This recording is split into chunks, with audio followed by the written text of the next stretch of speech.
Hey guys, Brian here, Learning Silver and Gold. Hey, I just wanted to do a real quick, a real quick review on this book I'm reading. It's called Honest Money by Gary North.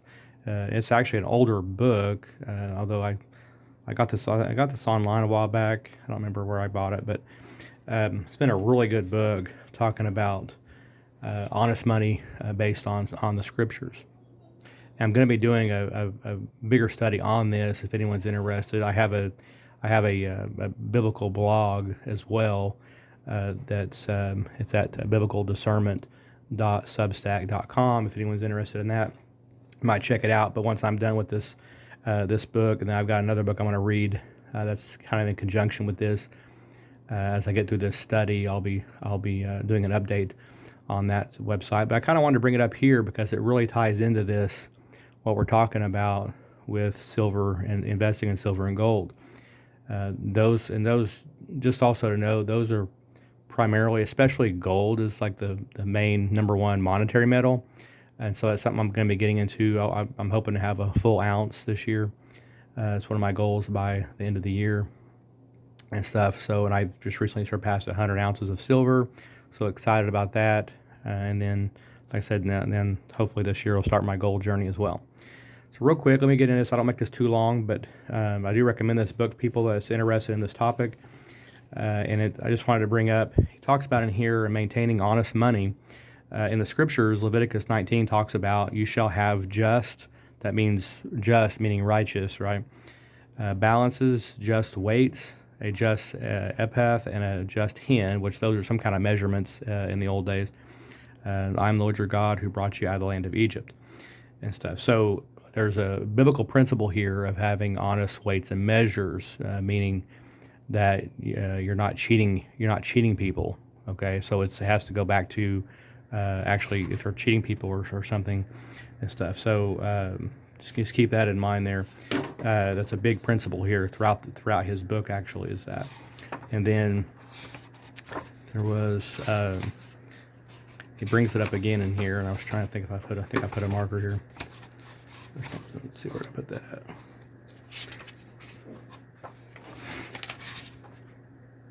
at. Yeah. So here, okay. So it talks about here in Isaiah 1:22, your silver has become dross, and we'll read that here in a second. Your wine mixed with water.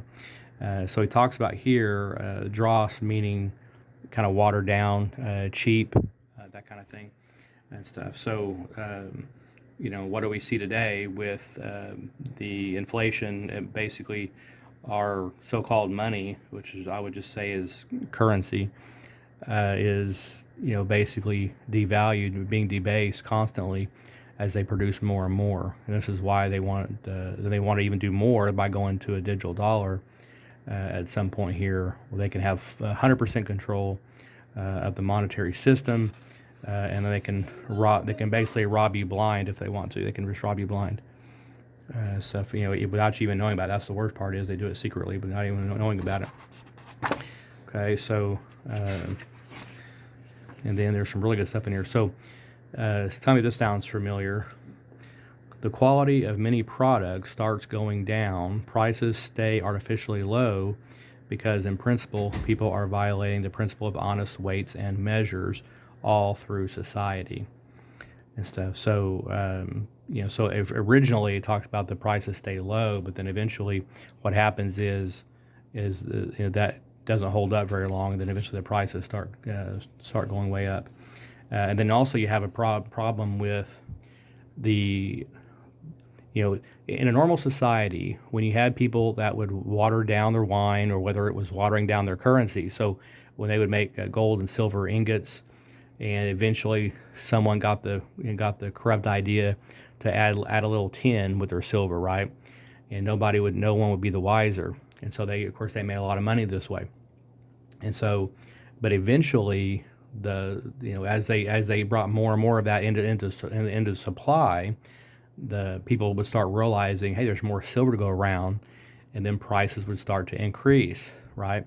And then if other producers, eventually, normally in a normal society though, if most of the producers of the silversmiths and stuff, if they were not corrupt, the ones that weren't corrupt, they would likely call out the corrupt one, right? And then they would be brought to justice, ideally, if there was honest judgment and there were honest judges in society. They would be brought to justice, and they would be put out of business basically by the people. The people would revolt against that company. They would stop using them. I mean, those kind of things, that would be what would naturally happen. But now, when you have a government and a society to where they're protecting the cartel, literally, they are protecting, and they are actually the ones that are the counterfeiters. They've legalized counterfeiting in the form of dollars, in fiat currency, and so with that corruption comes moral corruption in the society in general, and that's what we see vastly here in America and even Europe and stuff, and all these civilized countries, because of the central banking system. The whole system's corrupt, from the get-go, and so the whole system's corrupt, and that's a big part of getting into silver and gold and trying to get out of the monetary metals, trying to get out of the corruption, okay, and stuff. So it even says here the state had made money a monopoly. There's some really good stuff in here, so I really recommend getting this book. And stuff. So it's just there's so many like great quotes in here. I can't read them all, but this video would get way too lengthy. And so it talks about here the government then spends extra coins into circulation. It makes little difference in the long run whether it's the government or a private silversmith who does this. The result is more coins in circulation. Prices will eventually go up. The trick is to spend the debased money before everyone else catches on and hikes selling prices. Does that sound familiar, guys? So we're definitely dealing with that now. And we start seeing prices with lumber, all these things going up. And while some people want to tote, oh, look at the stock market, look at all this stuff going up, and yeah, the cryptos, all this stuff's going up. Well, all this money being produced has to go somewhere. And that's what we're seeing. We're not seeing, and they want to call it GDP, as if there's some kind of growth here. What companies have we seen actually grow in the last several years? I mean, especially since 2020. How many companies have launched new vertical, awesome different different products like that? Other than maybe Tesla, you can say when things aren't blowing up, but outside of maybe a few. Most of these don't have a ton of like successful launches since 2020. And the numbers don't make any sense anymore. I mean, with the stock market, there's no more correlation, between Main Street and Wall Street. There's no correlation anymore. Nothing makes sense in terms of where things are, where things are headed. Even the experts can't really dictate what's going to happen with the markets anymore. It's just kind of a guessing game. And of course, the rich get richer, and the rich get richer is, while some people politically want to use it as an excuse to bash capitalism, it's a direct sign of central banking. It's the fiat system that leads to this corruption with this dishonest, unjust weights and measures, going back to scripture and stuff. So it creates a whole immoral society just by having the central banking. People think they can get something for nothing, and ultimately that never does work in the long term. So I think there was another quote I wanted to see. Where did I put that up? Let me see if I highlighted it.